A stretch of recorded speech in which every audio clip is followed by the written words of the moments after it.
मुख्यमंत्री अजितदादा इतर सर्वांनी उद्धव ठाकरे, शरद पवार आणि इतर सर्व माणसांवरती वेळ घालवला.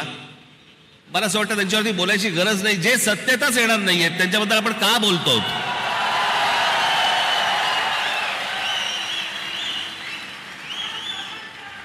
काही आवश्यकताच नाहीये त्या लोकांची.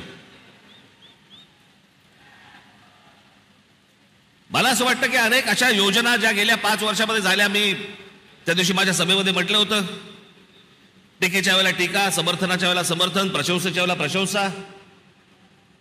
पण काही गोष्टी अशा आहेत की जे माझ्या आता गेल्या काही सभांमधून मी उद्धृत केल्या की 90च्या दशकामध्ये जे एक प्रकरण घडलं सगळ्यात मोठं ते म्हणजे बाबरी मशिदीचं. हजारो कारसेवक तिकडे उत्तर प्रदेशमध्ये गेल्यावरती तिथे मुलायम सिंग यादवच्या लोकांनी, पोलिसांनी तिकडे आमच्या कारसेवकांना ठार मारले, शरयू नदीमध्ये प्रेत फेकून दिली. ते चित्र काही माझ्या डोळ्यासमोर कधी गेलं नाही. आणि ज्यावेळेला बाबरीचा ढाचा पडला त्याच्यानंतर ते राम मंदिर बनवू बनवू बनवू मनात असं आलं होतं की कधी हे बनणार नाही बहुधा. पण मोदीजी, मी आपल्याला खरोखर धन्यवाद देतो की आपण होतात म्हणून ते राम मंदिर होऊ शकलं.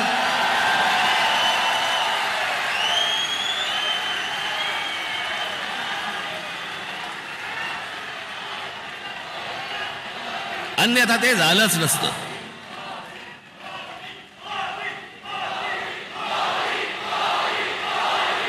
जेव्हापासून मी पूर्वीचा इतिहास, भारताचा स्वातंत्र्य नंतरचा इतिहास तेव्हापासून आपण जेव्हापासून बघतोय तेव्हापासून एक गोष्ट कानावरती पडायची सगळ्या बाजूनी, या देशातलं 370 कलम काश्मीरमधलं रद्द झालं पाहिजे, रद्द झालं पाहिजे, रद्द झालं पाहिजे.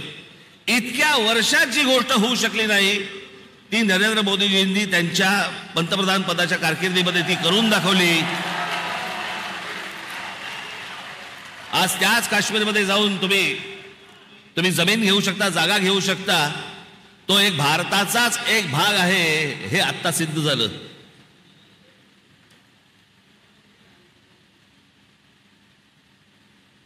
राजीव गांधी ज्या वेळेला पंतप्रधान झाले त्यावेळेला एक मोठी केस झाली होती आणि एक प्रकरण सुप्रीम कोर्टामध्ये होतं आणि सुप्रीम कोर्टाने निकाल हा शाह बानो नावाची एक महिला होत्या त्यांच्या बाजूने लावला होता. आणि सुप्रीम कोर्टाने तो निकाल लावल्यानंतर राजीव गांधींनी लोकसभेमध्ये बहुमताच्या आधारावरती तो सुप्रीम कोर्टाचा निकाल, म्हणजे ज्या बाईला न्याय मिळाला होता